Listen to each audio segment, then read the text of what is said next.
পশ্চিমবঙ্গ রাজ্যের বিধানসভা নির্বাচনে জিতে বিজেপি ক্ষমতায় আসার পরেই ভারতীয় সীমান্তরক্ষী বাহিনী বিএসএফের জন্য বাংলাদেশ লাগোয়া সীমান্তে জমি অধিগ্রহণের ঘোষণা দিয়েছিলেন মুখ্যমন্ত্রী শুভেন্দু অধিকারী। ৫০০ একরের বেশি জমি অধিগ্রহণ করে বিএসএফের হাতে তুলে দেয়া হবে বলে জানিয়েছিলেন তিনি।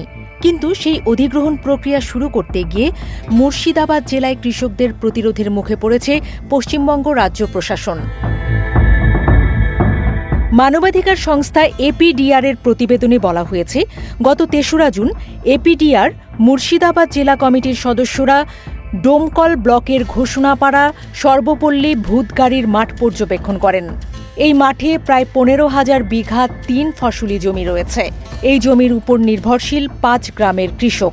এই ৫টি গ্রাম হল দক্ষিণ ঘোষপাড়া, সর্বপল্লী, ফরাজিপাড়া, মুরাদপুর এবং উত্তর ঘোষপাড়া। এই জমিতে পাট, গম, কলাই, মুসুরি, রসুন, পেঁয়াজ ও বিভিন্ন সবজির চাষ হয়। প্রতিবেদন অনুযায়ী গত ৩১শে মে মুর্শিদাবাদের সীমান্তবর্তী ডোমকল মহকুমার এই অঞ্চলে বিএসএফ লাল পতাকার সীমানা লাগিয়ে অধিগ্রহণ করতে যায়। আর এতেই কৃষকরা বিক্ষোভ শুরু করেন। ভূতগাড়ির মাঠ সংলগ্ন সড়কে বিপুল সংখ্যক কৃষক অবস্থান নেয়। এতে করে যান চলাচল বন্ধ হয়ে যায়। জলঙ্গি থানার পুলিশ ও বিএসএফ একসঙ্গে জমায়েত ছত্রভঙ্গ করতে এলে কৃষকদের সঙ্গে তর্ক বেঁধে যায়। শেষ পর্যন্ত এলাকার পুলিশ প্রশাসন কৃষকদের চাষের জমি দখল না করার মৌখিক আশ্বাস দিলে কৃষকরা সড়ক ছেড়ে যায়। পাশের হিন্দু গ্রামের অনেকেই বলেছেন, পশ্চিমবঙ্গে গত সরকারের অত্যাচারে অতিষ্ঠ হয়ে তারা নতুন সরকার এনেছেন। অথচ নতুন সরকার আসার পর সীমান্ত এলাকার চাষিদের জমি বিএসএফ দিয়ে দখলে নেয়ার চেষ্টা চলছে। তারা এটা কিছুতেই মানবেন না। বিএসএফ পুলিশ ক্রমশ এলাকার চাষিদের বিরুদ্ধে দাঁড়াচ্ছে। জমি রক্ষার জন্য তারা লড়াই করবেন।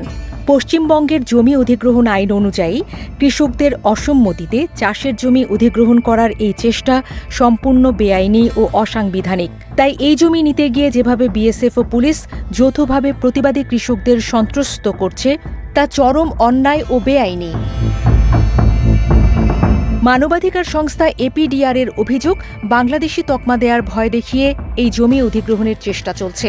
এই পরিস্থিতিতে এপিডিআর এর দাবি, কৃষকদের অসম্মতিতে কোনোভাবেই জলাঙ্গীর সর্বপল্লী ভূতগাড়ি মাঠের ৩ ফসলি জমি বিএসএফের হাতে তুলে দেয়া যাবে না। পাশাপাশি সাধারণ ভারতীয় মানুষকে বাংলাদেশি বলে ঠেলে পাঠানো যাবে না।